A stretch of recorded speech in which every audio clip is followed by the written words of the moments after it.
ಎಲ್ಲರಿಗೂ ನಮಸ್ಕಾರ. ಹಾಗೆ ಎಲ್ಲರಿಗೂ ಅಬ್ದಿ ಅಕಾಡೆಮಿಗೆ ಸ್ವಾಗತ. ನಾನು ನಿಮ್ಮ ಪುನೀತ್ ರಾಜ್. ಇಂದಿನ ಡೇ 6 ಅಂದರೆ ಕ್ವಿಕ್ ರಿವಿಷನ್ ನೋಡ್ತಾ ಬರೋಣ. ಇಂದು ನಾವು ಡೇ 7 ಕರೆಂಟ್ ಅಫೇರ್ಸನ್ನು ನೋಡಬೇಕಾಗುತ್ತೆ. ಹಾಗೆ ನಿನ್ನೆ ನಾವು ಏನು ಡೇ 6 ಟಾಪಿಕ್ಸಲ್ಲಿ ಯಾವೆಲ್ಲ ಒಂದು ಕರೆಂಟ್ ಅಫೇರ್ಸನ್ನು ಓದ್ಕೊಂಡಿದ್ವಿ ಅನ್ನೋದ್ರ ಮೇಲೆ ಕೆಲವೊಮ್ಮೆ ಒಂದು ಕ್ವಿಕ್ ರಿವಿಷನ್ ಥರ ಕ್ವಿಕ್ ಗ್ಲಾನ್ಸ್ ಥರ ಮಾಡ್ತಾ ಬರೋಣ ಸ್ನೇಹಿತರೆ. ಓಕೆ, ಮೊದಲನೇ ಪ್ರಶ್ನೆ GST ಸಭೆ ಅಂತ ಇದೆ. ಏನು GST ಸಭೆ ಅಂತ ಬಂದ ಗೂಡ್ಸ್ ಆ್ಯಂಡ್ ಸರ್ವಿಸ್ ಟ್ಯಾಕ್ಸ್ ಅಂತ ಹೇಳಿದೆ. ಮತ್ತು ಇದೊಂದು ಎಂಥ ಟ್ಯಾಕ್ಸಿಗೆ ಉದಾಹರಣೆ ಅಂತ ಹೇಳಿದೆ? ಇಂಡೈರೆಕ್ಟ್. ಓಕೆ, ಇಂಡೈರೆಕ್ಟ್ ಟ್ಯಾಕ್ಸಿಗೆ ಉದಾಹರಣೆ ಅಂತ ಹೇಳಿದ್ದೆ.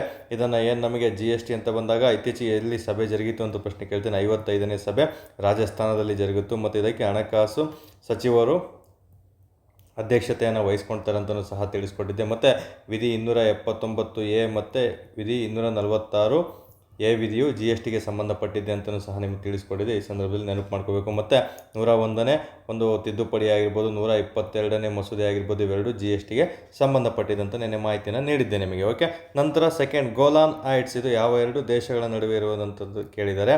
ಇಸ್ರೇಲ್ ಮತ್ತು ಸಿರಿಯಾ. ಓಕೆ, ಇಸ್ರೇಲ್ ಮತ್ತು ಸಿರಿಯಾ. ಏನಾದರೂ ಕನ್ಫ್ಯೂಷನ್ ಆಯಿತು ನೋಡಿ, ಇಸ್ರೇಲ್ ಬರೆದಿರ್ತಲ್ಲಿ ಸಹ ಇದೆ. ಸೊ ನೆಕ್ಸ್ಟ್ ಕಂಟ್ರಿನೇ ಸಿರಿಯಾ ಅಂತ ನೀವು ನೆನಪಲ್ಲಿ ಇಟ್ಕೊಂಡಿರಬೇಕಾಗುತ್ತೆ. ಸೊ ಇದಕ್ಕೆ ಏನಂತ ಇಟ್ಟಿದ್ದಾರೆ? ಟ್ರಂಪ್ ಹೈಟ್ಸ್ ಅಂತ ಹೆಸರನ್ನು ಇಟ್ಟಿದ್ದಾರೆ ಇತ್ತೀಚೆಗೆ. ಹಾಗಾಗಿ ಇದು ಸುದ್ದಿಯಲ್ಲಿದೆ ಸ್ನೇಹಿತರೆ. ಏನು ಟ್ರಂಪ್ ಹೈಟ್ಸ್ ಅಂತ ಕರೀತಾರೆ. ನಂತರ ನಮಗೆ ಇಸ್ರೋ ಅಂದರೆ ನೂತನ ಅಧ್ಯಕ್ಷರಾಗಿ ಇಸ್ರೋಗೆ ಇತ್ತೀಚೆಗೆ ಯಾರು ಆಯ್ಕೆಯಾಗಿದ್ದಾರೆ ಅಂತ ಪ್ರಶ್ನೆ ಕೇಳ್ತಾರೆ. ವಿ ನಾರಾಯಣ್ ಅವರನ್ನು ಇಸ್ರೋದ ಒಂದು ಮುಖ್ಯಸ್ಥರಾಗಿ ಆಯ್ಕೆಯಾಗಿದ್ದಾರೆ. ಇನ್ನು ಕುಲಶೇಖರಪಟ್ಟಣ ಎಲ್ಲಿದೆ? ಕುಲಶೇಖರಪಟ್ಟಣ ಒಂದು ಬಾಹ್ಯಾಕಾಶ ಸಂಸ್ಥೆ ಒಂದು ತಮಿಳುನಾಡಿನಲ್ಲಿ ಇನ್ನು 2026ರಲ್ಲಿ ಉದ್ಘಾಟನೆ ಆಗುತ್ತೆ ಅಂತ ಹೇಳಿದೆ. ಮತ್ತು ಶುಕ್ರಯಾನ ಆಗಿರ್ಬೋದು, ಗಗನಯಾನ ಆಗಿರ್ಬೋದು, ಎಲ್ಲನೂ ಸಹ ಮಾಹಿತಿಯನ್ನು ನೆನಪಿಕೊಟ್ಟಿದ್ದೆ.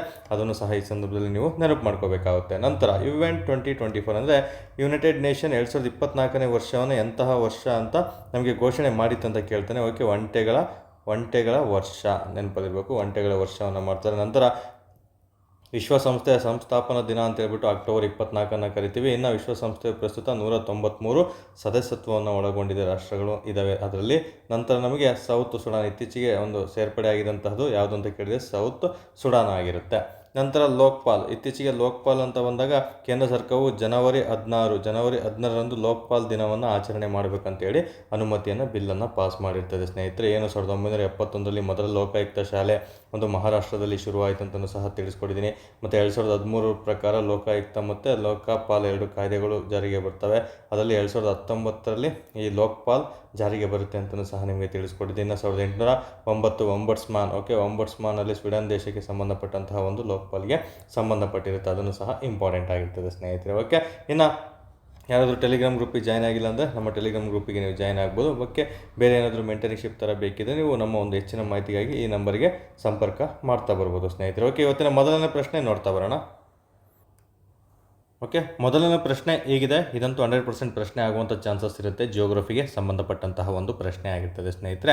ಇಂದು ಮೊದಲನೇ ಪ್ರಶ್ನೆ ನೋಡ್ತಾ ಬರೋಣ. ಇತ್ತೀಚೆಗೆ ಸುದ್ದಿಯಲ್ಲಿರುವ ಓಂಕಾರೇಶ್ವರ ನದಿ ಯೋಜನೆ ಇತ್ತೀಚೆಗೆ ಸುದ್ದಿಯಲ್ಲಿದೆ ಅಂತ ನೋಡ್ತಾ ಬರೋಣ. ಅದಕ್ಕೆ ಸಂಬಂಧಿಸಿದಂತೆ ಈ ಕೆಳಗಿನ ಯಾವ ಹೇಳಿಕೆ ಸರಿಯಾಗಿದೆ ಅಂತ ಪ್ರಶ್ನೆ ಕೇಳಿದರೆ. ಈ ನದಿ ಯೋಜನೆಯು ಇತ್ತೀಚೆಗೆ ದೇಶದ ಅತಿ ದೊಡ್ಡ ತೇಲುವ ಸೌರ ಯೋಜನೆಯಾಗಿ ಮಾರ್ಪಟ್ಟಿದೆ ಅಂತ ಕೊಟ್ಟಿದ್ದಾರೆ. ಇನ್ನೊಂದು, ಓಂಕಾರೇಶ್ವರ ಅಣೆಕಟ್ಟನ್ನು ಮಧ್ಯಪ್ರದೇಶದ ರಾಜ್ಯದಲ್ಲಿ ನರ್ಮದಾ ನದಿಗೆ ನಿರ್ಮಿಸಲಾಗಿದೆ ಅಂತಲೂ ಸಹ ಪ್ರಶ್ನೆ ಕೊಟ್ಟಿದ್ದಾರೆ. ನೋಡಿ, ಇಲ್ಲಿ ಒಂದು ನದಿ ಕಣಿವೆ ಯೋಜನೆ ಅಂತ ಬರುತ್ತೆ ಟಾಪಿಕ್ಕು, ಮತ್ತು ಓಂಕಾರೇಶ್ವರ ಅಣೆಕಟ್ಟು ಅಂತ ಟಾಪಿಕ್ ಬರುತ್ತೆ. ನದಿ ಕಣಿವೆ ಯೋಜನೆ ಅಂತ ಬಂದಾಗ ತುಂಬ ನದಿ ಕಣಿವೆ ಯೋಜನೆಗಳು ಭಾರತದಲ್ಲಿ ಇದ್ದಾವೆ ಸ್ನೇಹಿತರೆ. ಅದರಲ್ಲಿ ಮೊದಲನೇದಾಗಿ ನಾವು ನೋಡ್ತಾ ಬರೋಣ. ಇಲ್ಲಿ ಯಾವ ಒಂದು ಟಾಪಿಕ್ ಇದು? ಜಿಯೋಗ್ರಫಿಗೆ ಸಂಬಂಧಪಟ್ಟಂತೆ ಒಂದು ನದಿಗೆ ಸಂಬಂಧಿರುವಂತಹ ಒಂದು ಟಾಪಿಕ್ ಆಗಿರುತ್ತೆ. ಇನ್ನು ನದಿಯ ಶಾಸ್ತ್ರ ಅಥವಾ ನದಿಗಳ ಬಗ್ಗೆ ಅಧ್ಯಯನ ಮಾಡೋದಕ್ಕೆ ನಾವೇನಂತ ಕರಿತೀವಿ? ಪೋಟೋಮೋಲಜಿ ಅಂತ ಕರಿತೀವಿ. ಇದು ಸಹ PCPSCಯಲ್ಲಿ ತುಂಬ ಬಾರಿ ಪ್ರಶ್ನೆ ಆಗಿದೆ. ಪೋಟೋಮೋಲಜಿ ಅಂದರೆ ಏನು? ನಂತರ ಪೆಡೋಲಜಿ ಅಂದರೆ ಏನು? ನಂತರ ಪೆಟ್ರೋಲಜಿ ಅಂದರೆ ಏನು ಅಂತ ಇವೆಲ್ಲ ಪ್ರಶ್ನೆಗಳನ್ನು ನಿಮಗೆ ಕೇಳಲಾಗ್ತದೆ. ನಂತರ ಇನ್ನೊಂದು ಬರುತ್ತಿದ್ದರೆ ಟೋಟಲ್ 5P ಇದೆ ಸ್ನೇಹಿತರೆ. 5P ತುಂಬಾ ಇಂಪಾರ್ಟೆಂಟು, ತುಂಬ ಬಾರಿ ಪ್ರಶ್ನೆ ಕೇಳ್ತಾರೆ. ಒಂದು ಪೋಮೋಲಜಿ ಆಗಿರ್ಬೋದು. ನಂತರ ಇನ್ನೊಂದು ಬರುತ್ತೆ ನಿಮಗೆ ಪೋಮೋಲಜಿ, ಪೆಟ್ರೋಲಜಿ ಆಯಿತು. ನಂತರ ನಿಮಗೆ ಪೈಕಾಲಜಿ ಅಂತ ಒಂದು ಟಾಪಿಕ್ ಬರುತ್ತೆ. ಪೈಕಾಲಜಿ ಇದನ್ನು ಸಹ ಇಂಪಾರ್ಟೆಂಟ್ ಆಗಿರುತ್ತೆ. ಇವೆಲ್ಲವೂ ಸಹ PCPSCಯಲ್ಲಿ ಮತ್ತು KPSCಯಲ್ಲಿ ಪ್ರಶ್ನೆಗಳಾಗಿದೆ. ಏನು? ಪೋಟೋಮೋಲಜಿ ಅಂದರೆ ನದಿಗಳ ಅಧ್ಯಯನವನ್ನು ಕರಿತೀವಿ. ಪೆಡೋಲಜಿ ಅಂದರೆ ಒಂದು ಸಾಯಿಲ್ ಮಣ್ಣಿನ ಅಧ್ಯಯನವನ್ನು ನಾವು ಪೆಡೋಲಜಿ ಅಂತ ಕರಿತೀವಿ. ಪೆಟ್ರೋಲಜಿ ಅಂದರೆ ಶಿಲೆಗಳ ಅಧ್ಯಯನವನ್ನು ಕರಿತಾ ಬರ್ತೀವಿ. ನಂತರ ಪೋಮೋಲಜಿ ಅಂದರೆ ಹಣ್ಣುಗಳ ಬಗ್ಗೆ ಅಧ್ಯಯನ ಮಾಡೋದಕ್ಕೆ ಪೋಮೋಲಜಿ ಅಂತ ಕರಿತೀವಿ. ಪೈಕಾಲಜಿ ಅಂದರೆ ತುಂಬಾ ಇಂಪಾರ್ಟೆಂಟು. ಶೈವಲ, ಅಲ್ಗೆಗಳಂತ ಏನು ಕರಿತೀವಿ, ಶೈವಲ ಬಗ್ಗೆ ಅಧ್ಯಯನ ಮಾಡೋದಕ್ಕೆ ಪೈಕಾಲಜಿ ಅಂತ ಕರಿತೀವಿ ಸ್ನೇಹಿತರೆ. ಇವೆಲ್ಲನೂ ಸಹ ಎಕ್ಸಾಮಲ್ಲಿ ಪದೇ ರಿಪೀಟ್ ಆಗಿರುವಂತಹ ಪ್ರಶ್ನೆಗಳಾಗಿರ್ತವೆ. ಓಕೆ, ಇಂದು ನಾವು ನದಿಯ ಕಾರ್ಯ ಅಂದರೆ ಪೋಟೋಮೊಲಜಿ ಅಂತ ಕರಿತಾ ಬರ್ತೀವಿ. ನದಿಗಳಂತ ಬಂದ ನಮಗೆ ಉತ್ತರ ಭಾರತದ ನದಿಗಳು ಮತ್ತು ದಕ್ಷಿಣ ಭಾರತದ ನದಿಗಳಂತ ಡಿವೈಡ್ ಮಾಡ್ತಾ ಬರ್ತೀವಿ. ಇನ್ನು ಉತ್ತರ ಭಾರತದ ನದಿಗಳನ್ನು ಸರ್ವಕಾಲಿಕ ನದಿಗಳಂತ ಕರಿತೀವಿ, ಯಾಕಂದರೆ ಆ ವರ್ಷ ಪೂರ್ತ ಈ ನದಿಗಳು ಹರಿತಾ ಇರ್ತವೆ. ಬಟ್ ದಕ್ಷಿಣ ಭಾರತದಲ್ಲಿ ಆಗಲ್ಲ, ಮಳೆಗಾಲದಲ್ಲಿ ಮಾತ್ರ ತುಂಬಿ ಹರಿತವೆ ಸ್ನೇಹಿತರೆ. ಅದನ್ನು ಸಹ ಕಾನ್ಸೆಪ್ಟು ಸ್ಟೇಟ್ಮೆಂಟ್ ಮುಖಾಂತರ ನಿಮಗೆ ಕೇಳುವಂಥ ಚಾನ್ಸಸ್ ತುಂಬಾ ಇರುತ್ತೆ. ಇನ್ನು ನಮಗೆ ಭಾರತದಲ್ಲಿ ಹರಿಯುವಂಥ ಉದ್ದವಾದ ನದಿ ಎಲ್ರಿಗೂ ಗೊತ್ತು, ಸಿಂಧು ನದಿ ಆಗಿರುತ್ತೆ. ಮತ್ತು ಭಾರತದಲ್ಲಿ ಹುಟ್ಟಿ ಭಾರತದ ಅತಿ ದೊಡ್ಡ ನದಿ ಯಾವುದು ಅಂತ ಕೇಳಿದರೆ ಅದು ಗಂಗಾ ನದಿ ಆಗಿರ್ತದೆ ಸ್ನೇಹಿತರೆ. ಎರಡಕ್ಕೂ ಸಹ ಡಿಫ್ರೆನ್ಸ್ ತಿಳ್ಕೋಬೇಕು. ಇನ್ನು ದಕ್ಷಿಣ ಭಾರತದ ಅತಿ ಉದ್ದವಾದ ನದಿ ಯಾವುದು ಅಂತ ಕೇಳ್ತಾನೆ, ಗೋದಾವರಿ ನದಿ ಆಗಿರುತ್ತೆ. ಇನ್ನು ಕರ್ನಾಟಕದಲ್ಲಿ ಹರಿಯುವಂಥ ಉದ್ದವಾದ ನದಿ ಕೇಳಿದರೆ ಕೃಷ್ಣಾ ನದಿ ಆಗಿರುತ್ತೆ. ಇನ್ನು ಕರ್ನಾಟಕದಲ್ಲಿ ಹುಟ್ಟಿ ಕರ್ನಾಟಕದಲ್ಲಿ ಹರಿಯುವ ದೊಡ್ಡ ನದಿ ಯಾವುದು ಅಂತ ಕೇಳಿದರೆ ಅದು ಕಾವೇರಿ ನದಿ ಆಗಿರುತ್ತೆ. ನೋಡಿ, ನಮ್ಮ ಕರ್ನಾಟಕದ ಅತಿ ದೊಡ್ಡ ನದಿ ಅಂತ ಕೇಳಿದರೆ ಕಾವೇರಿ ಆಗುತ್ತೆ. ಬೇರೆ ರಾಜ್ಯದಲ್ಲಿ ಹುಟ್ಟಿ ಕರ್ನಾಟಕದಲ್ಲಿ ಅತಿ ದೀರ್ಘ ಅಂದರೆ ಉದ್ದವಾಗಿ ಹರಿಯುವಂಥ ನದಿ ಕೇಳಿದರೆ ಅದು ಕೃಷ್ಣಾ ನದಿ ಆಗಿರ್ತದೆ ಸ್ನೇಹಿತರೆ. ಇಲ್ಲ ಸಿಂಪಲ್ ಕರ್ನಾಟಕದ ಅತಿ ಉದ್ದವಾದ ನದಿ ಯಾವುದು ಅಂತ ಕೇಳಿದರೆ ಅಲ್ಲೂ ಸಹ ಕನ್ಫ್ಯೂಷನ್ ಮಾಡೋದಕ್ಕೆ ಈ ರೀತಿ ಆಪ್ಷನ್ಗಳನ್ನು ನಿಮಗೆ ಕೊಡ್ತಾ ಬರ್ತಾರೆ. ಓಕೆ, ನಂತರ ನದಿಗಳು ಅಂತ ಬಂದಾಗ ನಮಗೆ ಇಲ್ಲಿ ಯಾವುದು ಓಂಕಾರೇಶ್ವರ ನದಿ ಯೋಜನೆ ಅಂತ ಇದೆ. ಈ ಓಂಕಾರೇಶ್ವರ ನದಿ ಯೋಜನೆ ಬಂದು ನಮಗೆ ಒಂದು ನರ್ಮದಾ ನದಿಗೆ ಸಂಬಂಧಪಟ್ಟಂತಹ ಒಂದು ನದಿ ಕಣಿವೆ ಯೋಜನೆ ಆಗಿರ್ತದೆ ಸ್ನೇಹಿತರೆ. ಇದು ತುಂಬಾ ಇಂಪಾರ್ಟೆಂಟು. ನಮಗೆ ಒಂದು ಜಿಯೋಗ್ರಫಿ ಟಾಪಿಕ್ ಬರುತ್ತೆ, ಭಾರತದ ವಿವಿಧೋದ್ದೇಶ ನದಿ ಕಣಿವೆ ಯೋಜನೆಗಳು ಅಂತ ಒಂದು ಟಾಪಿಕ್ ಬರುತ್ತೆ. ಏನಕ್ಕೋಸ್ಕರ ನಮಗೆ ಒಂದು ಭಾರತದಲ್ಲಿ ವಿವಿಧೋದ್ದೇಶ ನದಿ ಕಣಿವೆ ಯೋಜನೆಗಳನ್ನು ನಿರ್ಮಾಣ ಮಾಡಲಾಗಿದೆ ಅಂತಲೂ ಸಹ ನಿಮಗೆ ಸ್ಟೇಟ್ಮೆಂಟ್ ರೂಪದಲ್ಲಿ ಪ್ರಶ್ನೆಗಳನ್ನು ಕೇಳಲಾಗ್ತದೆ. ಮೊದಲನೇದಾಗಿ ನಮಗೆ ಆ ಒಂದು ನದಿಗಳ ಒಂದು ಪ್ರವಾಹವನ್ನು ಕಡಿಮೆ ಮಾಡೋದಕ್ಕೋಸ್ಕರ ಇದನ್ನು ಸ್ಥಾಪನೆ ಮಾಡ್ತಾರೆ. ನಂತರ ನಮಗೆ ಜಲವಿದ್ಯುತ್ ಶಕ್ತಿ ಉತ್ಪಾದನೆಗೋಸ್ಕರ ಸ್ಟಾರ್ಟ್ ಮಾಡಿರ್ತಾರೆ. ಮತ್ತು ನೀರಾವರಿ ಸೌಲಭ್ಯವನ್ನು ಎಲ್ಲ ಪಕ್ಕದ ರಾಜ್ಯಗಳಿಗೂ ಕಲ್ಪಿಸ್ಕೊಡ್ಬೇಕಂತ ಶುರು ಮಾಡ್ತಾ ಬರ್ತಾರೆ. ಇನ್ನು ಮಣ್ಣಿನ ಫಲವತ್ತತೆ ಒಂದು ಸಂರಕ್ಷಿತಕ್ಕೋಸ್ಕರನೂ ಸಹ ಇವುಗಳನ್ನು ಕ್ರಿಯೇಟ್ ಮಾಡಿರ್ತಾರೆ ಸ್ನೇಹಿತರೆ. ಯಾವುದನ್ನು ನದಿಗಳ ಒಂದು ಯೋಜನೆಗಳನ್ನು ಶುರು ಮಾಡಿರ್ತಾರೆ. ಇನ್ನು ನೌಕಾದಳದ ಸೌಲಭ್ಯವನ್ನು ಒದಗಿಸಿಕೊಡೋದಕ್ಕೋಸ್ಕರನೂ ಸಹ ಇವುಗಳನ್ನು ಶುರು ಮಾಡಿರ್ತಾರೆ. ಇವನ್ನ ಜಸ್ಟ್ ಒಂದು ಕ್ಯಾಶುವಲ್ ಕಾಮನ್ ಸೆನ್ಸ್ ಆಗಿ ನಾವು ತಿಳ್ಕೊಂಡಿರುವಂತಹ ಅಂಶಗಳಾಗಿರ್ತವೆ. ಇನ್ನು ಈ ಓಂಕಾರೇಶ್ವರ ನದಿ ಕಣಿವೆ ಬಗ್ಗೆ ನೋಡ್ತಾ ಬರೋಣ. ಇದೊಂದು ಹೇಳಿದೆ ನಿಮಗೆ ಆಲ್ರೆಡಿ, ಒಂದು ನರ್ಮದಾ ನದಿಗೆ ಸಂಬಂಧಪಟ್ಟಂತಹ ಒಂದು ನದಿ ಕಣಿವೆ ಯೋಜನೆ ಇದಾಗಿರುತ್ತೆ. ನರ್ಮದಾ ನದಿ ಅಂತ ಬಂದಾಗ ಇದು ಎಲ್ಲಿ ಹುಟ್ಟುತ್ತೆ, ತುಂಬ ಬಾರಿ ಪ್ರಶ್ನೆ ಆಗಿದೆ. ಅಮರಕಂಟಕ ಎಂಬಲ್ಲಿ ಈ ನದಿ ಉಗಮ ಆಗುತ್ತೆ ಸ್ನೇಹಿತರೆ. ಅದು ಯಾವ ಒಂದು ಶ್ರೇಣಿಯಲ್ಲಿದೆ ಅಂತ ಪ್ರಶ್ನೆ ಕೇಳ್ತಾರೆ, ಮೈಕಲ್. ಓಕೆ, ನರ್ಮದಾ ನದಿಯು ಮೈಕಲ್ ಶ್ರೇಣಿಯಲ್ಲಿ ಉಗಮ ಆಗುತ್ತೆ. ಪ್ಲೇಸ್ ಅಂತ ಕೇಳಿದರೆ ಅಮರಕಂಟಕ ಎಂಬ ಪ್ಲೇಸಲ್ಲಿ. ಎಲ್ಲಿ ಬರುತ್ತೆ ಇದು ಅಂತಲೂ ಕೇಳ್ತಾನೆ, ಮಧ್ಯಪ್ರದೇಶದಲ್ಲಿ ಕಂಡು ಬರ್ತದೆ, ನೆನಪಲ್ಲಿರ್ಬೇಕು. ಇನ್ನು ಪಶ್ಚಿಮಕ್ಕೆ ಇದೊಂದು ವಿಶೇಷತೆ ಇದೆ, ನರ್ಮದಾ ನದಿದು ಪಶ್ಚಿಮಕ್ಕೆ ಹರಿಯುವ ಅತಿ ಉದ್ದವಾದ ನದಿ ಯಾವುದು ಅಂತ ಪ್ರಶ್ನೆ ಕೇಳ್ತಾನೆ. ಪಶ್ಚಿಮಕ್ಕೆ ಹರಿಯುವ ಅತಿ ಉದ್ದವಾದ ನದಿ ಯಾವುದು ಅಂತ ಕೇಳಿದರೆ ಅದು ನಮ್ಮ ನರ್ಮದಾ ನದಿ ಆಗಿರುತ್ತೆ. ನೋಡಿ, ನರ್ಮದಾ ನದಿ ನಮಗೆ ಹುಟ್ಟೋದು ಮಧ್ಯಪ್ರದೇಶದಲ್ಲಿ ಸ್ನೇಹಿತರೆ. ನಂತರದ ಹಾಗೆ ಗುಜರಾತ್ ಹತ್ರ ಬಂದು ನಮಗೆ ಇಲ್ಲೊಂದು ಅರಬ್ಬಿ ಸಮುದ್ರವನ್ನು ಅದು ಸೇರುತ್ತೆ. ಎಕ್ಸಾಂಪಲ್ ಕೇಳ್ತಾನೆ, ಪಶ್ಚಿಮಕ್ಕೆ ಹರಿಯುವ ನದಿ ಯಾವುದು ಅಂತ, ನರ್ಮದಾ ಆಗಿರುತ್ತೆ. ಯಾವ ಸಮುದ್ರವನ್ನು ಅದು ಸೇರುತ್ತೆ ಅಂತ ಪ್ರಶ್ನೆ ಕೇಳ್ತಾನೆ, ಅರಬ್ಬಿ ಸಮುದ್ರವನ್ನು ಅದು ಸೇರ್ತಾ ಬರ್ತದೆ ಸ್ನೇಹಿತರೆ. ನಂತರ ನಮಗೆ ಈ ಒಂದು ನದಿಯ ಒಂದು ಉಪನದಿಗಳು ಮತ್ತು ಜಲಪಾತಗಳ ಬಗ್ಗೆ ಪ್ರಶ್ನೆಯನ್ನು ಕೇಳ್ತಾನೆ. ನರ್ಮದಾ ನದಿ ಅಂತ ಬಂದಾಗ ಇವುಗಳ ಜಲಪಾತ ಸೃಷ್ಟಿಸೋದು 3 ಇದ್ದಾವೆ. ಅವನು ಕೇಳ್ತಾನೆ, ಒಂದು ಕಪಿಲಧಾರ ಜಲಪಾತ ಯಾವ ನದಿಗೆ ಸಂಬಂಧಪಟ್ಟಿದೆ ಅಂತ ಕೇಳ್ತಾರೆ. ನಂತರ ದುವಾಂದರ್, ಇದು PCPS ಅಲ್ಲಿ ತುಂಬ ಬಾರಿ ಕೇಳಿದ್ದಾನೆ. ದುವಾಂದರ್ ಜಲಪಾತ ಆಗಿರ್ಬೋದು, ದರ್ದಿ ಜಲಪಾತ ಆಗಿರ್ಬೋದು. ಇವೆಲ್ಲ ಜಲಪಾತಗಳು ನರ್ಮದಾ ನದಿಗೆ ಸಂಬಂಧಪಟ್ಟಂತಹ ಜಲಪಾತ ಆಗಿರುತ್ತೆ. ಹೇಗೆ ಜೋಗ್ ಜಲಪಾತ ಶರಾವತಿ ನದಿಗೆ ಸಂಬಂಧಪಟ್ಟಿದೆ ಅಂತ ಎಲ್ಲರೂ ಗೊತ್ತಿರೋ, ಅದೇ ರೀತಿ ಕಪಿಲಧಾರ, ದುವಂದರ, ದರ್ದಿ ಅನ್ನೋದು ನರ್ಮದಾ ನದಿಗೆ ಸಂಬಂಧಪಟ್ಟಂತಹ ಜಲಪಾತಗಳಂತ ನೀವು ನೆನಪಲ್ಲಿಟ್ಕೊಂಡಿರ್ಬೇಕಾಗುತ್ತೆ. ನಂತರ ಇವಿಗೆ ತುಂಬ ಉಪನದಿಗಳಿದ್ದಾವೆ. 3 ಉಪನದಿಗಳು ತುಂಬಾ ಇಂಪಾರ್ಟೆಂಟ್. ಒಂದು ತಾವಾ ಉಪನದಿ ಆಗಿರ್ಬೋದು, ಮತಿಯಾರ ಉಪನದಿ ಆಗಿರ್ಬೋದು. ನಂತರ ಇನ್ನೊಂದು ತಾವಾ ದೂದಿ ಅಂತಲೂ ಸಹ ಬರುತ್ತೆ. ಅದು ಸ್ವಲ್ಪ ಮಟ್ಟಿಗೆ ಇಂಪಾರ್ಟೆಂಟ್ ಆಗಿರ್ತದೆ ಸ್ನೇಹಿತರೆ. ಮೇಯ್ನ್ ಇವೆರಡು, ತಾವಾ ಮತ್ತು ಮತಿಯಾರ ಉಪನದಿಗಳು ಇದಕ್ಕೆ ಸಂಬಂಧಪಟ್ಟಂತೆ ತುಂಬ ಇಂಪಾರ್ಟೆಂಟ್ ಆಗಿರುತ್ತೆ. ನಂತರ ಇದೇ ನದಿಗೆ, ನರ್ಮದಾ ನದಿಗೆ ನಮಗೆ ಓಂಕಾರೇಶ್ವರ ಯೋಜನೆಯನ್ನು ಸೃಷ್ಟಿ ಮಾಡ್ತಾ ಬರ್ತಾರೆ. ಓಂಕಾರೇಶ್ವರ ನದಿ ಕಣಿವೆ ಯೋಜನೆ ಎಲ್ಲಿದೆ ಅಂತ ಪ್ರಶ್ನೆ ಕೇಳ್ತಾನೆ. ಇದು ಮಧ್ಯಪ್ರದೇಶದ ರಾಜ್ಯದಲ್ಲಿದೆ ಸ್ನೇಹಿತರೆ. ಎಲ್ಲಿದೆ? ಮಧ್ಯಪ್ರದೇಶದ ರಾಜ್ಯದಲ್ಲಿ ಒಂದು ಕಾಂಡ್ವಾ ಅಂತ ಒಂದು ಜಿಲ್ಲೆ ಬರುತ್ತೆ. ಆ ಕಾಂಡ್ವಾ ಜಿಲ್ಲೆಯಲ್ಲಿ ಇದನ್ನು ನಿರ್ಮಿಸಲಾಗಿದೆ. ಇದು ನರ್ಮದಾ ನದಿಗೆ ಒಂದು ಅಣೆಕಟ್ಟನ್ನು ಸಹ ನಿರ್ಮಾಣ ಮಾಡಿದ್ದಾರೆ. ಅದು ಓಂಕಾರೇಶ್ವರ ಅಣೆಕಟ್ಟು. ಇದು ಮಧ್ಯಪ್ರದೇಶದಲ್ಲಿದೆ. ನೆನಪಲ್ಲಿಟ್ಕೋಬೇಕು, ನದಿ ಕಣಿವೆ ಯೋಜನೆ ಅಂತ ಬಂದಾಗ ಈ ನರ್ಮದಾ ನದಿಯ ಬಗ್ಗೆ ಇಷ್ಟು ಮಾಹಿತಿಯನ್ನು ನೀವು ತಿಳ್ಕೊಂಡಿರಬೇಕಾಗುತ್ತೆ ಸ್ನೇಹಿತರೆ. ಓಕೆ, ಇನ್ನು ಎಲ್ರಿಗೂ ಗೊತ್ತು, ಭಾರತದ ಅಂದರೆ ಸ್ವತಂತ್ರ ಭಾರತದ ಮೊಟ್ಟ ಮೊದಲ ನದಿ ಕಣಿವೆ ಯೋಜನೆ ಯಾವುದು ಅಂತ ತುಂಬ ಬಾರಿ ಪ್ರಶ್ನೆ ಕೇಳಿದರೆ. ಮೊಟ್ಟ ಮೊದಲ ನದಿ ಕಣಿವೆ ಯೋಜನೆ ಯಾವುದು ಅಂತ ಪ್ರಶ್ನೆ ಕೇಳಿದರೆ ಯಾವುದು? ದಾಮೋದರ ನದಿ ಕಣಿವೆ ಯೋಜನೆ ಅಥವಾ ನದಿ ಕೊಳ್ಳ ಯೋಜನೆ ಅಂತ ಕರೀತಾರೆ ಸ್ನೇಹಿತರೆ. ಇದು ತುಂಬ ಬಾರಿ ಎಕ್ಸಾಮಲ್ಲಿ ರಿಪೀಟ್ ಆಗಿದೆ. ದಾಮೋದರ ನದಿ ಅನ್ನೋದು ಇದೊಂದು ಗಂಗಾ ನದಿಯ ಉಪನದಿ ಆಗಿರುತ್ತೆ. ತುಂಬ ಬಾರಿ ಪ್ರಶ್ನೆ ಆಗಿದೆ. ಗಂಗಾ ನದಿಯ ಉಪನದಿ ದಾಮೋದರ ಆಗಿರುತ್ತೆ. ಈ ದಾಮೋದರ ನದಿಯನ್ನು ನಾವು ಏನಂತ ಕರಿತೀವಿ? ಬಂಗಾಳದ ಕಣ್ಣೀರಿನ ನದಿ ಯಾವುದು ಅಂತ ಕೇಳಿದರೆ ಅದು ದಾಮೋದರ ಆಗಿರುತ್ತೆ. ಇದನ್ನು ಸಹ ಎಕ್ಸಾಮಲ್ಲಿ ಪ್ರಶ್ನೆ ಕೇಳಿದರೆ.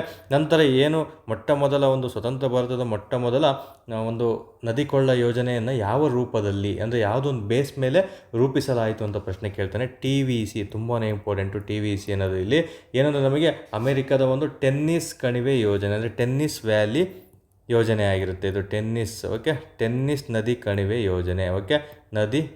ಟೆನ್ನಿಸ್ ನದಿ ಯೋಜನೆ ಅಂತ ಕರಿತೀವಿ. ಇದು TVC ಮಾದರಿಯಲ್ಲಿ, ಅಂದರೆ ಅಮೆರಿಕ ದೇಶದ TVC ಮಾದರಿಯಲ್ಲಿ ರಚನೆಯಾದಂತಹ ಮೊದಲ ನದಿ ಯೋಜನೆ ಯಾವುದು ಅಂತ ಕೇಳಿದರೆ ದಾಮೋದರ ನದಿ ಕೊಳ್ಳ ಯೋಜನೆ ಆಗಿರುತ್ತೆ. ನೆನಪಲ್ಲಿರಬೇಕು, ಎಕ್ಸಾಮಲ್ಲಿ ಪ್ರಶ್ನೆ ಕೇಳ್ತಾನೆ. ಎಷ್ಟರಲ್ಲಿ ಅಂತಲೂ ಸಹ ಪ್ರಶ್ನೆ ಆಗಿದೆ, 1943ರಲ್ಲಿ ಅಂತ ನೀವು ನೆನಪಲ್ಲಿಟ್ಕೊಂಡಿರ್ಬೇಕಾಗುತ್ತೆ ಸ್ನೇಹಿತರೆ. ಇಷ್ಟು ಮಾಹಿತಿನ ತಿಳ್ಕೊಂಡು ನರ್ಮದಾ ಅಂತ ಬಂದಾಗ ಈಗ ನಾವು ಪ್ರಶ್ನೆ ನೋಡ್ತಾ ಬರೋಣ.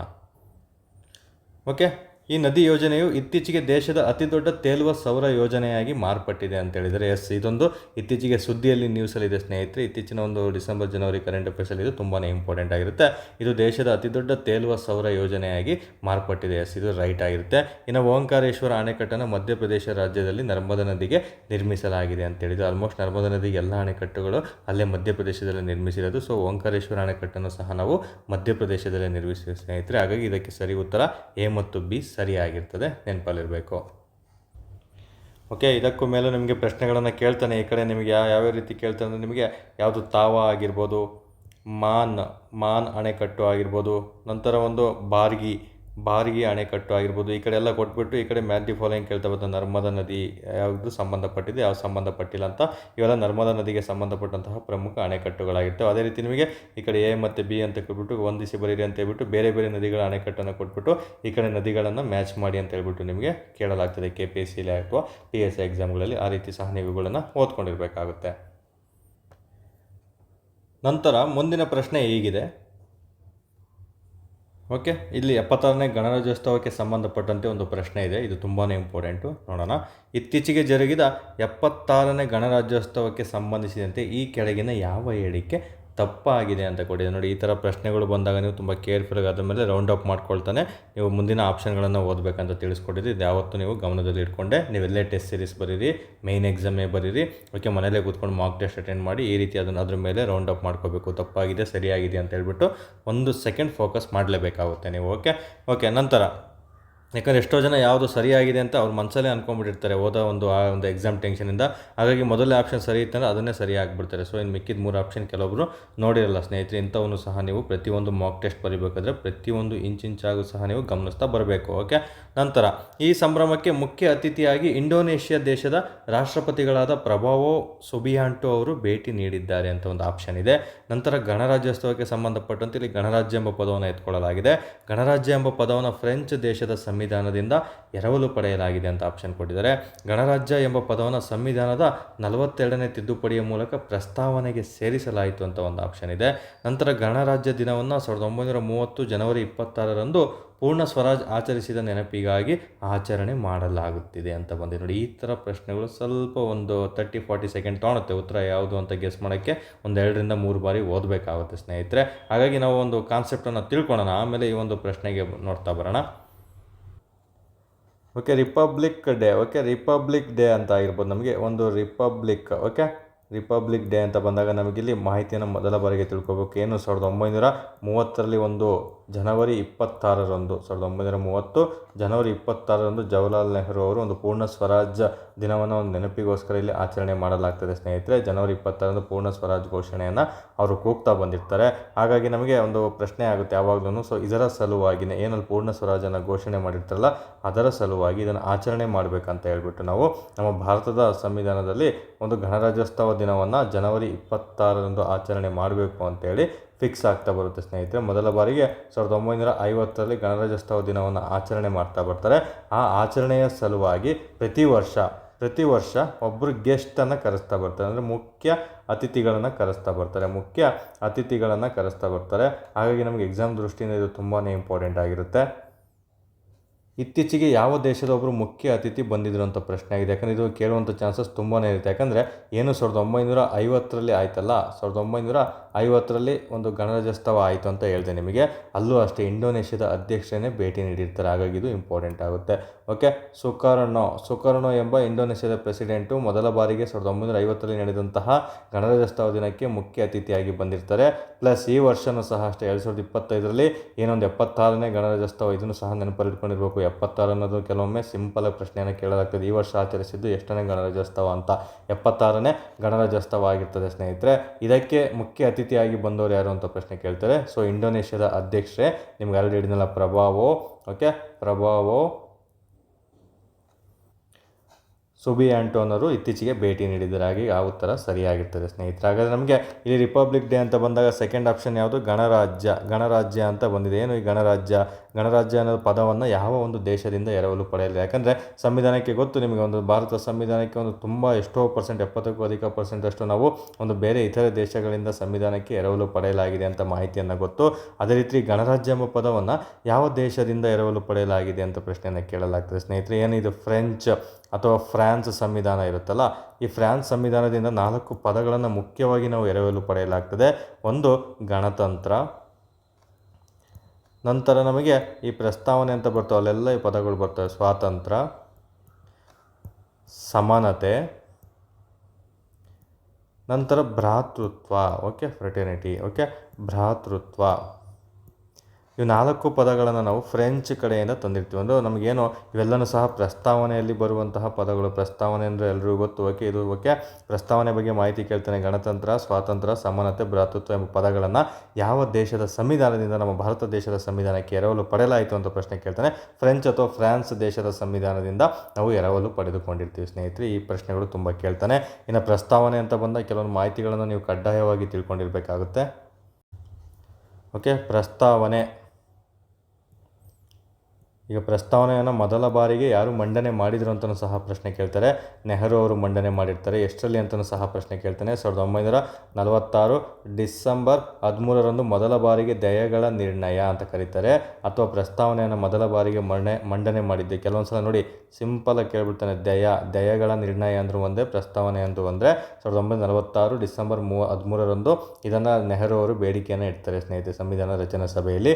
ಇದರ ಸಲುವಾಗಿ ಜನವರಿ 22, ತುಂಬ ಇಂಪಾರ್ಟೆಂಟು, ಜನವರಿ 22, 1947ರಂದು ಇದನ್ನು ಅಂಗೀಕರಿಸಿ ಏನು ನಮ್ಮ ಒಂದು ಸಂವಿಧಾನವನ್ನು ನಾವು ಅಳವಡಿಸ್ಕೊಳ್ತೀವಲ್ಲ, ಆ ನವೆಂಬರ್ 26ರಂದು ಇದನ್ನು ಅಳವಡಿಸಿಕೊಳ್ಳಲಾಯಿತು. ಓಕೆ, ನವೆಂಬರ್ 26ರಂದು ಇದನ್ನು ಅಳವಡಿಸಿಕೊಡಲಾಗ್ತದೆ ಸ್ನೇಹಿತರೆ. ಅದನ್ನು ಸಹ ಇಂಪಾರ್ಟೆಂಟ್ ಆಗುತ್ತೆ. ಎಂದು ಅಂಗೀಕರಿಸಿದ್ರು ಅಂತ ಕೇಳ್ತಾರೆ. ಜನವರಿ 22, 1947ರಲ್ಲಿ ಇದನ್ನು ಅಂಗೀಕರಿಸಲಾಗಿರ್ತದೆ. ಇನ್ನು ಪ್ರಸ್ತಾವನೆಯಲ್ಲಿ ತುಂಬ ಪದಗಳು ಬರ್ತವೆ. ಎಕ್ಸಾಮಲ್ಲಿ ಕೇಳ್ತಾನೆ, ಪ್ರಸ್ತಾವನೆಯಲ್ಲಿ ಬರುವಂತಹ ಪದಗಳು ಯಾವುವು ಅಥವಾ ಯಾವುವು ಅಲ್ಲ, ಈ ಕೆಳಗಿನವುಗಳಲ್ಲಿ ಯಾವುದು ಪ್ರಸ್ತಾವನೆಯಲ್ಲಿ ಕಂಡುಬರುವಂತಹ ಪದ ಅಲ್ಲ ಅಂತ ಕೇಳ್ಬಿಡ್ತಾನೆ. ಸೊ ಹಾಗಾಗಿ ನಿಮಗೆ ಟಾಸ್ಕ್ ಕೊಡ್ತಾ ಇದ್ದೀನಿ. ಪ್ರಸ್ತಾವನೆ ಅಂತ ಬಂದಾಗ ಕಂಪ್ಲೀಟ್ ಎಷ್ಟು ಪದಗಳಿದೆ ಅವನ್ನೆಲ್ಲನೂ ಸಹ ನೀವು ಓದ್ಕೊಂಡಿರಬೇಕಾಗುತ್ತೆ, ತಿಳ್ಕೊಂಡಿರಬೇಕಾಗುತ್ತೆ. ಎಕ್ಸಾಮಲ್ಲಿ 2 ರೀತಿ ಕೇಳ್ತಾನೆ. ಈ ಕೆಳಗಿನ ಯಾವ ಪದ ಪ್ರಸ್ತಾವನೆಯಲ್ಲಿ ಇಲ್ಲ, ಅಥವಾ ಈ ಕೆಳಗಿನ ಯಾವ ಪದಗಳು ಪ್ರಸ್ತಾವನೆಯಲ್ಲಿ ಕಂಡುಬರುತ್ತವೆ ಅಂತ ಪ್ರಶ್ನೆಯನ್ನು ನಿಮಗೆ ಕೇಳಲಾಗ್ತದೆ.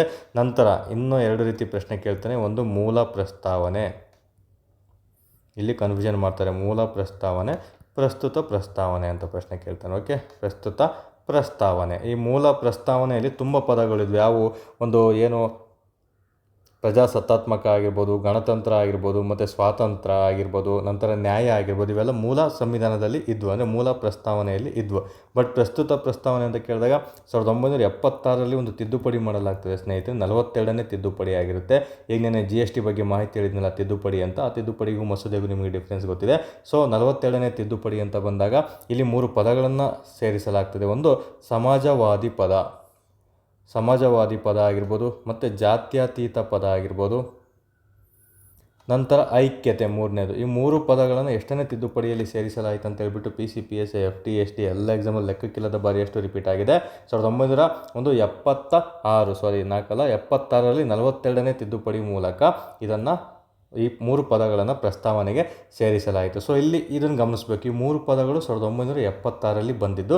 ಎಕ್ಸಾಮಲ್ಲಿ ಯಾವ ರೀತಿ ಪ್ರಶ್ನೆ ಕೇಳ್ತಾರೆ ಅಂದರೆ, ಈ ಕೆಳಗಿನ ಯಾವ ಪದವು ಮೂಲ ಪ್ರಸ್ತಾವನೆಯಲ್ಲಿ ಇರಲಿಲ್ಲ. ಅಂದರೆ ಮೂಲ ಅಂದರೆ ಮುಂಚೆ ಏನು ಸಂವಿಧಾನ ಜಾರಿಗೆ ಬಂದಿತ್ತಲ್ಲ ಅದರಲ್ಲಿ ಇರಲಿಲ್ಲ ಅಥವಾ ಸಂವಿಧಾನದಲ್ಲಿ ಇರಲಿಲ್ಲ ಅಂತ ಪ್ರಶ್ನೆ ಕೇಳ್ತಾರೆ. ಸೊ ಈ 3 ಪದಗಳು 1976ರಲ್ಲಿ ಬಂದಿದ್ದು. ಈ 3ರಲ್ಲಿ ಒಂದು ಪದ ಇತ್ತು ಅಂದರೆ ಅದನ್ನು ನೀವು ಚೂಸ್ ಮಾಡಬೇಕಾಗುತ್ತೆ. ಇಲ್ಲಾಂದರೆ ಈ ಕೆಳಗಿನ ಯಾವ ಪದವು ಮೂಲ ಸಂವಿಧಾನದಲ್ಲಿ ಇತ್ತು ಅಂತ ಹೇಳ್ಬಿಟ್ಟು ಈ 3 ಆಪ್ಷನನ್ನು ಕೊಟ್ಬಿಟ್ಟು ಇನ್ನೊಂದು ಆಪ್ಷನ್ ಮೂಲ ಸಂವಿಧಾನದಲ್ಲಿ ಏನು ಇತ್ತಲ್ಲ ಗಣತಂತ್ರ ಅದನ್ನು ಕೊಡ್ತಾ ಬರ್ಬೋದು. ಈ ರೀತಿ ಪ್ರಶ್ನೆಗಳನ್ನು ನಿಮಗೆ ಕೇಳಲಾಗ್ತದೆ. ಇದನ್ನು ಟಾಪಿಕ್ಕು ತುಂಬಾ ಇಂಪಾರ್ಟೆಂಟು. ಇನ್ನು ನಂತರ ಪ್ರಸ್ತಾವನೆಯ ಕುರಿತು ತುಂಬ ಹೇಳಿಕೆ ನೀಡಿದ್ದಾರೆ. ಪ್ರಸ್ತಾವನೆಯನ್ನು ಸಂವಿಧಾನದ ಆತ್ಮ ಅಂದವರು ಯಾರು, ಗುರುತಿನ ಚೀಟಿ ಅಂದವರು ಯಾರು, ಒಡವೆ ಅಂದವರು ಯಾರು, ಕಿರು ಒತ್ತಿಗೆ ಅಂತ ಕರೆದವರು ಯಾರು, ಇವೆಲ್ಲನೂ ಸಹ ಮಾಹಿತಿಯನ್ನು ನಿಮಗೆ ಒಂದು ಸಂವಿಧಾನದ ಯಾರು ಪುಸ್ತಕ ಓದ್ತಿರ್ತೀರೋ ಆ ಪುಸ್ತಕಗಳಲ್ಲಿ ಕೊಟ್ಟಿರ್ತಾರೆ. ಅದನ್ನು ಸಹ ನೀವು ಅಪ್ಡೇಟ್ ಮಾಡ್ಕೊಳ್ತಾ ಬರಬೇಕಾಗುತ್ತೆ. ಇನ್ನು ಪ್ರಸ್ತಾವನೆಯು ನ್ಯಾಯರಕ್ಷಿತವಲ್ಲವ ಅಥವಾ ಇದವ ಅಂತ ಪ್ರಶ್ನೆ ಕೇಳ್ತಾನೆ. ಪ್ರಸ್ತಾವನೆಯು ನ್ಯಾಯರಕ್ಷಿತವಲ್ಲ, ನೆನಪಲ್ಲಿರಬೇಕು. ಇದಕ್ಕೊಂದು ನ್ಯಾಯರಕ್ಷಿತ ಯಾವುದೇ ಥರ ನಮಗೆ ಸಿಗೋದಿಲ್ಲ ಸ್ನೇಹಿತರೆ. ಪ್ರಸ್ತಾವನೆಯು ನ್ಯಾಯರಕ್ಷಿತವಲ್ಲ, ಇಂಪಾರ್ಟೆಂಟ್ ಆಗಿರುತ್ತೆ. ಸಿಂಪಲ್. ಇದರಲ್ಲಿ ಏನು ಈ ಸಂವಿಧಾನ ರಚನಾಕಾರರ ಮನಸ್ಸಿನ ಭಾವನೆಗಳನ್ನು ಪ್ರಸ್ತಾವನೆಯಲ್ಲಿ ನಾವು ಕಾಣ್ತಾ ಬರ್ಬೋದು ಅಷ್ಟೇ, ಬಟ್ ಯಾವುದೇ ಥರ ನ್ಯಾಯರಕ್ಷಿತ ಇರೋದಿಲ್ಲ. ಹಾಗಾದರೆ ಈಗ ನಿಮಗೆ ಉತ್ತರ ಈಸಿಯಾಗಿ ಸಿಕ್ಬಿಡುತ್ತೆ. ಓಕೆ, ಈ ಸಂಭ್ರಮಕ್ಕೆ ಮುಖ್ಯ ಅತಿಥಿಯಾಗಿ ಇತ್ತೀಚೆಗೆ ಯಾರು ಬಂದಿದ್ದಾರೆ? ಒಂದು ಪ್ರಭಾವೋ ಸುಬಿಯಾಂಟೋ ಇಂಡೋನೇಷ್ಯಾದ ಅಧ್ಯಕ್ಷರು ಬಂದಿದ್ದಾರೆ ಅಂತ ನಿಮಗೆ ತಿಳಿಸ್ಕೊಟ್ಟಿದ್ವಿ. ನಂತರ ಗಣರಾಜ್ಯ ಎಂಬ ಪದವನ್ನು ಫ್ರೆಂಚ್ ದೇಶ, ಗಣರಾಜ್ಯ ಅನ್ನೋದು ಫ್ರೆಂಚ್ ದೇಶದಿಂದ ಬಂದಿದೆ ಅಂತ ನಾನು ತಿಳಿಸ್ಕೊಟ್ಟಿದ್ದೀನಿ.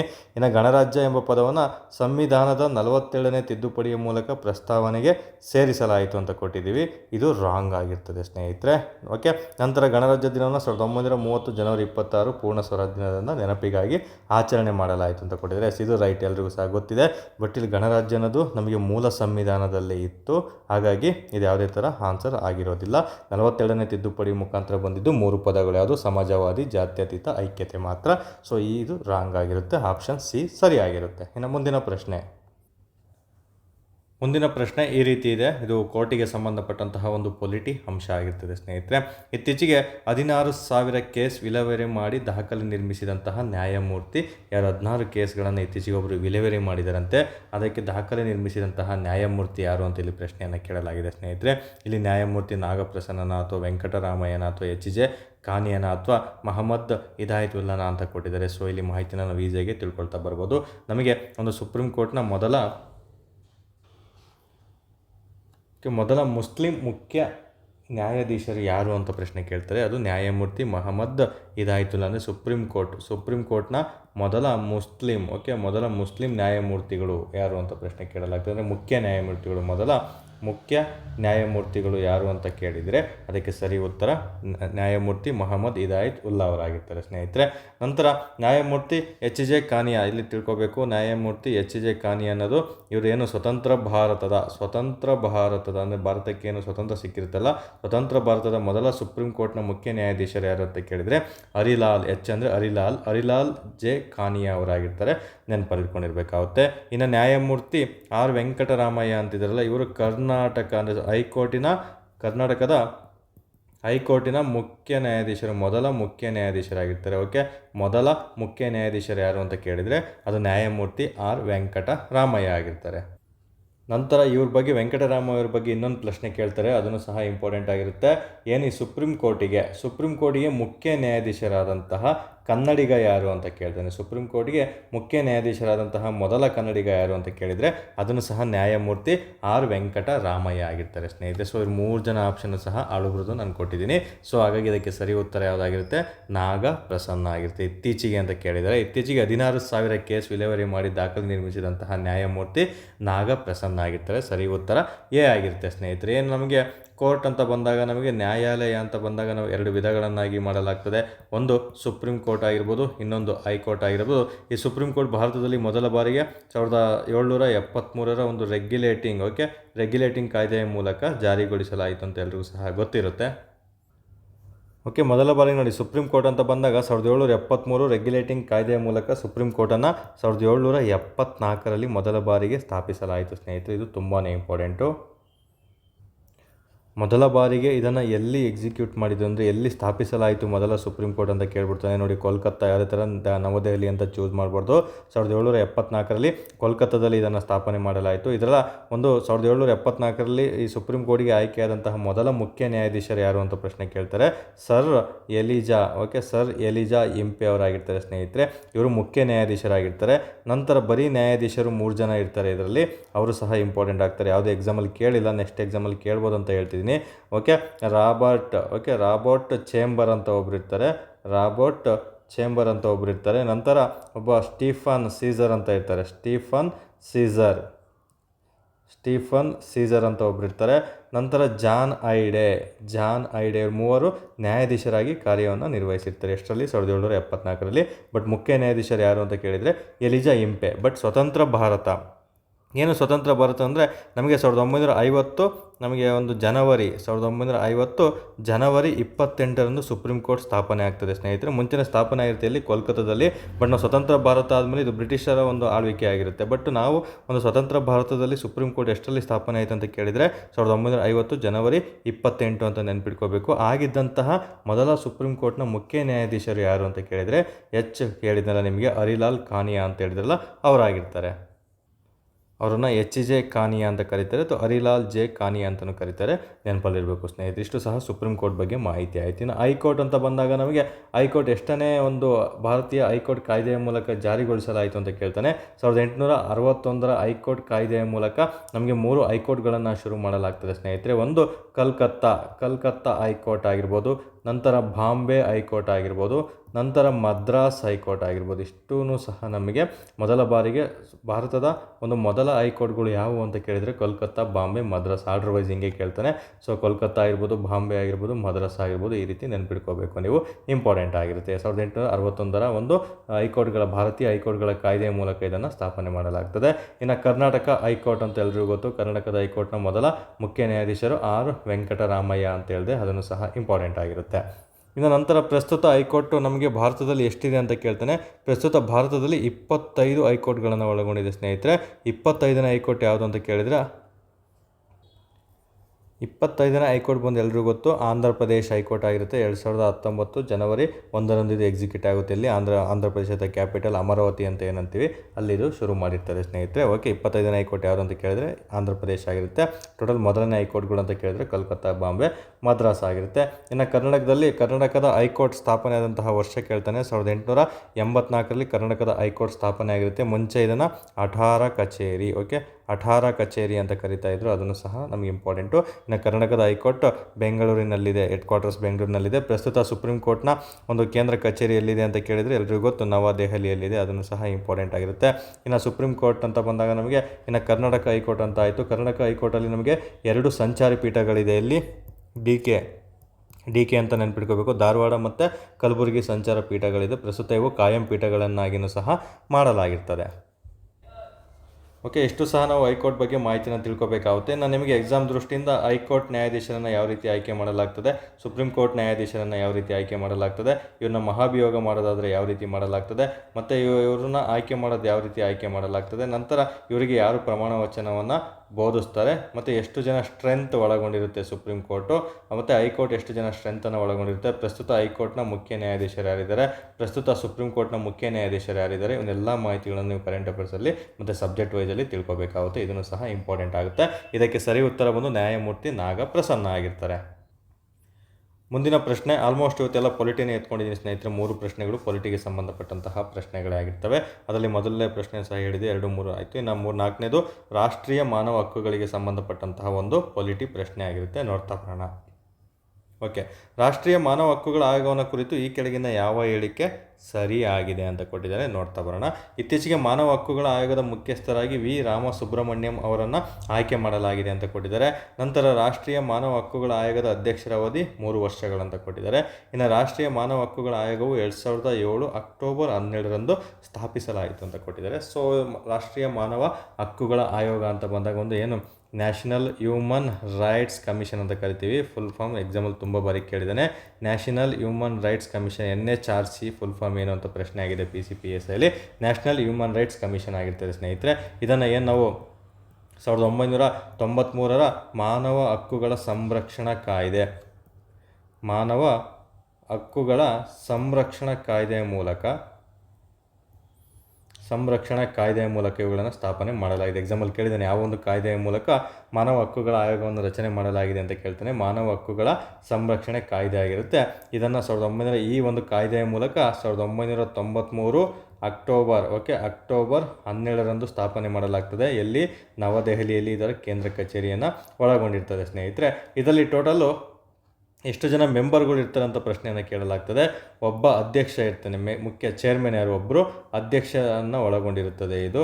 ನಂತರ 4 ಜನ ಕಾಯಂ ಸದಸ್ಯರನ್ನು ಒಳಗೊಂಡಿರ್ತದೆ. ಇದನ್ನು ಸಹ ಇಂಪಾರ್ಟೆಂಟು. 4 ಜನ ಕಾಯಂ ಸದಸ್ಯರನ್ನು ಇದನ್ನು ಒಳಗೊಂಡಿರ್ತದೆ ಸ್ನೇಹಿತರೆ. ಇನ್ನು 3 ಜನ ಪದನಿಮಿತ್ತ ಅಧ್ಯಕ್ಷರಿರ್ತಾರೆ. 3 ಜನ ಪದನಿಮಿತ್ತ ಅಧ್ಯಕ್ಷರನ್ನು ಒಳಗೊಂಡಿರ್ತಾರೆ.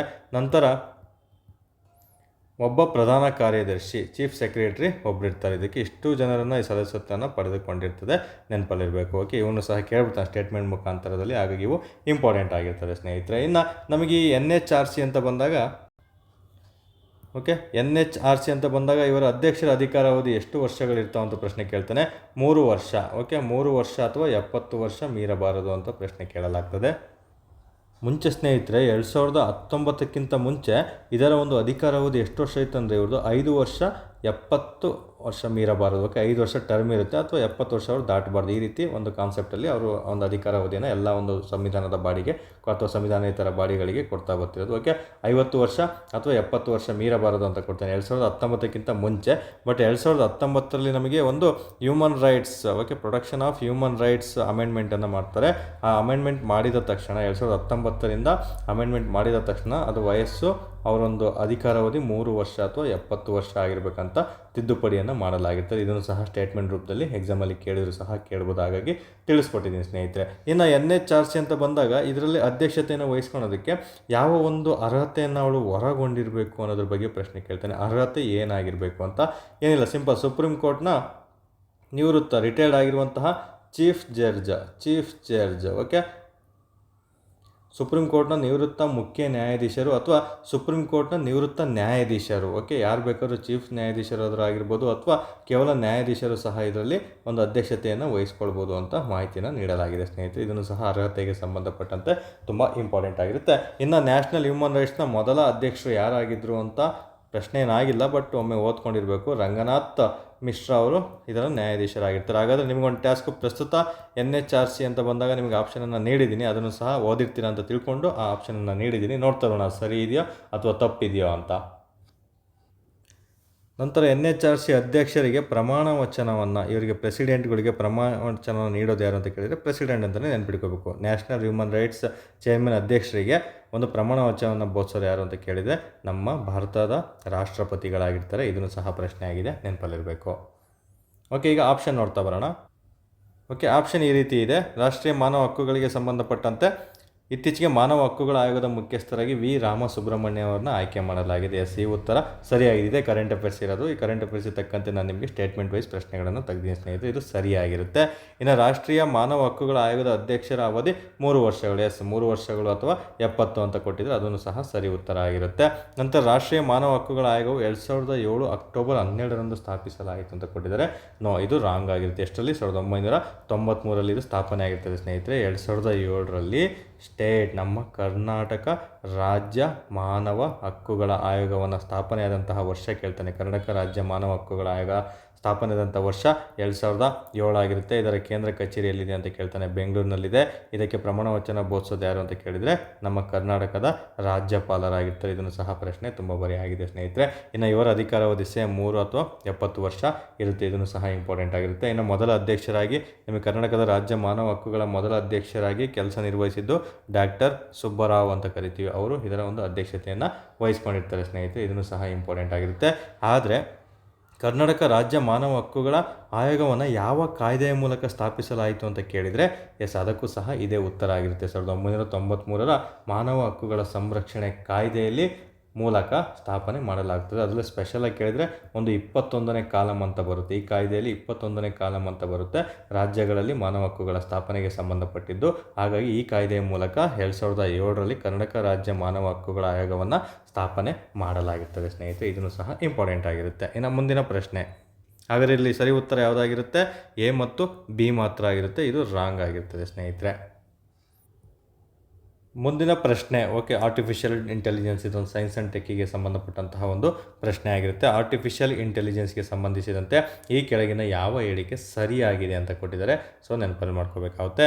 ಇತ್ತೀಚೆಗೆ ಅಮೆರಿಕದ ಅಧ್ಯಕ್ಷ ಟ್ರಂಪ್ ಅವರು AI ಆರ್ಟಿಫಿಷಿಯಲ್ ಇಂಟೆಲಿಜೆನ್ಸ್ ಸಲಹೆಗಾರರಿಗೆ ಆಗಿ ಒಬ್ಬ ಭಾರತದ ಮೂಲದಿಂದ ಶ್ರೀರಾಮಕೃಷ್ಣ ಅವರನ್ನು ನೇಮಕ ಮಾಡಲಾಗಿದೆ ಅಂತ ಪ್ರಶ್ನೆ ಕೇಳಿದ್ದಾರೆ. ಇನ್ನು ಆರ್ಟಿಫಿಷಿಯಲ್ ಇಂಟೆಲಿಜೆನ್ಸ್ ಒಂದು ಮೆಷಿನ್ ಲರ್ನಿಂಗ್ ಮತ್ತು ಡೀಪ್ ಲರ್ನಿಂಗನ್ನು ತಂತ್ರಜ್ಞಾನವನ್ನು ಒಳಗೊಂಡಿದೆ. ಮೆಷಿನ್ ಲರ್ನಿಂಗ್ ಮತ್ತು ಡೀಪ್ ಲರ್ನಿಂಗ್ ಎಂಬ ತಂತ್ರಜ್ಞಾನವನ್ನು ಬಳಸ್ತಾ ಇದೆ ಅಂತ ಪ್ರಶ್ನೆ ಆಗಿದೆ. ಇನ್ನು ಡೆನ್ನಿಸ್ ರಿಚ್ಚಿ ಅವರನ್ನು ಆರ್ಟಿಫಿಷಿಯಲ್ ಇಂಟೆಲಿಜೆನ್ಸ್ನ ಪಿತಾಮಹ ಎಂದು ಕರೆಯಲಾಗುತ್ತದೆ ಅಂತ ಪ್ರಶ್ನೆಯನ್ನು ಇಲ್ಲಿ ನಿಮಗೆ ನೀಡಲಾಗಿದೆ ಸ್ನೇಹಿತರೆ. ಹಾಗಾದರೆ ನೋಡ್ತಾ ಹೋಗೋಣ. AI ಎಕ್ಸಾಮಲ್ ಆಗಿದೆ, PCPSL ಪ್ರಶ್ನೆ ಆಗಿದೆ. AI ಫುಲ್ ಫಾರ್ಮ್ ಏನು? ಆರ್ಟಿಫಿಷಿಯಲ್ ಇಂಟೆಲಿಜೆನ್ಸ್ ಆಗಿರುತ್ತೆ. ಇದನ್ನು 1956ರಲ್ಲಿ ಅಮೆರಿಕ ದೇಶದ ಜಾನ್ ಮೆಕರ್ತಿ ಅಂತ ಬರ್ತಾರೆ. ಈ ಜಾನ್ ಮೆಕರ್ತಿ ಎಂಬಾತನು ಈ ಒಂದು ಆರ್ಟಿಫಿಷಿಯಲ್ ಇಂಟೆಲಿಜೆನ್ಸ್ ಎಂಬ ಪದವನ್ನು ಮೊದಲ ಬಾರಿಗೆ ಬಳಕೆ ಮಾಡಿರ್ತಾನೆ.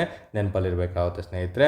ಹಾಗಾಗಿ ನಂತರ ನಮಗೆ 1956ರಲ್ಲಿ ಆಯಿತು, ಈ ಜಾನ್ ಮೆಕರ್ತಿ ಎಂಬಾತನು ಈ ಒಂದು ಆರ್ಟಿಫಿಷಿಯಲ್ ಇಂಟೆಲಿಜೆನ್ಸ್ ಎಂಬ ಪದವನ್ನು ಬಳಸ್ತಾ ಇರ್ತಾನೆ. ತದನಂತರ ನಮಗೆ ಈ ಒಂದು ಟೆಕ್ನಾಲಜಿ, ಈ ಆರ್ಟಿಫಿಷಿಯಲ್ ಇಂಟೆಲಿಜೆನ್ಸ್ ಇತ್ತೀಚಿನ ಎಕ್ಸಾಮ್ಗಳಲ್ಲಿ ಏನು 5th ಜನರೇಷನ್ ಕಂಪ್ಯೂಟರ್ಗಳು, ಓಕೆ, 5th ಅಂದರೆ ನಿಮಗೆಲ್ಲ ಗೊತ್ತು, 1st generation, 2nd generation, 3rd generation, 4th generation ಮತ್ತು 5th ಜನರೇಷನ್ ಕಂಪ್ಯೂಟರ್ಗಳಲ್ಲಿ ಬಳಸೋದು ಯಾವುದು ಅಂತ ಕೇಳಿದರೆ ಆರ್ಟಿಫಿಷಿಯಲ್ ಇಂಟೆಲಿಜೆನ್ಸ್ 5th ಜನರೇಷನ್ ಕಂಪ್ಯೂಟರ್ಗಳಲ್ಲಿ ಬಳಸ್ತಾ ಇರ್ತೀವಿ. ಯಾವ ಜನರೇಷನಲ್ಲಿ ಏನೆಲ್ಲ ಯೂಸ್ ಮಾಡ್ತೀವಿ ಅನ್ನೋದು ಕಂಪ್ಯೂಟರಲ್ಲಿ ನಿಮಗೆ ಎಕ್ಸಾಮ್ಗಳಲ್ಲಿ ಪ್ರಶ್ನೆಗಳನ್ನು ಕೇಳಲಾಗ್ತದೆ ಸ್ನೇಹಿತರೆ. ಹಾಗಾದರೆ 5th ಜನರೇಷನಲ್ಲಿ ನಾವು ಆರ್ಟಿಫಿಷಿಯಲ್ ಇಂಟೆಲಿಜೆನ್ಸ್ಗಳನ್ನು ಯೂಸ್ ಮಾಡ್ತಾ ಇದ್ದೀವಿ. ಅದು 5th ಜನರೇಷನ್, ನೆನಪಲ್ಲಿರಬೇಕು.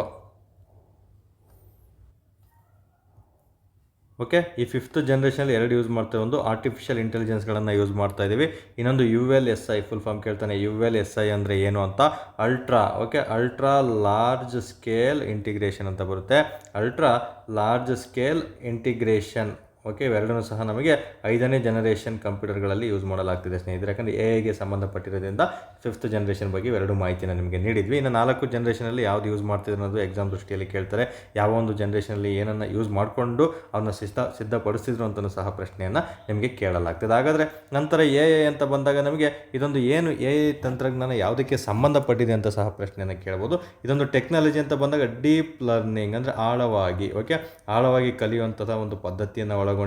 ಡೀಪ್ ಲರ್ನಿಂಗ್ ಆಗಿರ್ಬೋದು. ಮತ್ತು ಇದೊಂದು ಎಂಥದ್ದು ಮೆಷಿನ್, ಎಲ್ರಿಗೂ ಗೊತ್ತು ಮೆಷಿನ್ ಲರ್ನಿಂಗ್ ಅಂತ ಆಗಿರುತ್ತೆ. ನಾವೆಲ್ಲ ಕಂಪ್ಯೂಟ್ರಲ್ಲಿ ಆಗಿರ್ಬೋದು, ಒಂದು ಮೊಬೈಲ್ ಬೇಸ್ಡ್ ಇತ್ತೀಚೆಗೆ ಆರ್ಟಿಫಿಷಿಯಲ್ ಇಂಟೆಲಿಜೆನ್ಸ್ ಬರ್ತಾ ಇದೆ. ಎಲ್ಲರೂ ಸಹ ಮೊಬೈಲಲ್ಲಿ ಯಾವ್ಯಾವ ರೀತಿ ವೀಡಿಯೋಗಳು ಮಾಡ್ತಾ ಇದ್ದಾರೆ ಅಂತ ಪ್ರತಿಯೊಂದು ಇನ್ಸ್ಟಾಗ್ರಾಮಲ್ಲಿ ನೋಡಿದರೆ ಎಕ್ಸಾಕ್ಟ್ ಮನುಷ್ಯನ ಥರನೇ ಇರುತ್ತೆ. ಅದೇ ರೀತಿಯೇ ಒಂದು ಒರಿಜಿನಲ್ ಫೋಟೋ ಥರನೇ AI ನಮಗೆ ಕ್ರಿಯೇಟ್ ಮಾಡಿಕೊಡ್ತಾ ಬರುತ್ತೆ. ಬೇರೆ ಬೇರೆ ಎಲ್ಲ ಇನ್ಫಾರ್ಮೇಷನ್, ಸ್ಟಡಿ ಪರ್ಪೋಸ್ ಆಗಿರ್ಬೋದು, ಟೆಕ್ನಾಲಜಿ ಪರ್ಪೋಸ್ ಆಗಿರ್ಬೋದು, ನಂತರ ಶಾಲೆ ಎಜುಕೇಷನ್ ಪರ್ಪೋಸ್ ಆಗಿರ್ಬೋದು, ಅಥವಾ ಸೋಷಿಯಲ್ ಮೀಡಿಯಾ ಪರ್ಪೋಸ್ ಆಗಿರ್ಬೋದು, ಎಲ್ಲದಕ್ಕೂ ಸಹ ಆರ್ಟಿಫಿಷಿಯಲ್ ಇಂಟೆಲಿಜೆನ್ಸ್ ಇತ್ತೀಚೆಗೆ ಉಪಯುಕ್ತ ಆಗ್ತಾ ಆಗಿರುತ್ತೆ. ಇದೊಂದು ನಮಗೆ ಡೀಪ್ ಲರ್ನಿಂಗ್ ಮತ್ತು ಮೆಷಿನ್ ಲರ್ನಿಂಗ್ ಲ್ಯಾಂಗ್ವೇಜ್ ಆಗಿದೆ. ಇದು ಮೆಷಿನ್ ಮೂಲಕನೇ ನಮಗೆ ತಿಳಿಸ್ಕೊಡೋದು. ಯಾಕಂದರೆ ಡಿವೈಸ್ ಮೊಬೈಲಲ್ಲಿ ಯೂಸ್ ಮಾಡ್ತೀವಲ್ಲ, ಅದೊಂದು ಮೆಷಿನ್ ಲರ್ನಿಂಗೇ ಆಗಿರುತ್ತೆ. ಸೊ ಈ ಡೀಪ್ ಲರ್ನಿಂಗ್ ಮತ್ತು ಮೆಷಿನ್ ಲರ್ನಿಂಗ್ ಡಿವೈಸ್ ಮೂಲಕ ಆ ತಂತ್ರಜ್ಞಾನ ಬಳಸ್ಕೊಂಡು ಇದನ್ನು ಉಪಯೋಗ ಮಾಡಲಾಗ್ತಿದೆ ಸ್ನೇಹಿತರೆ.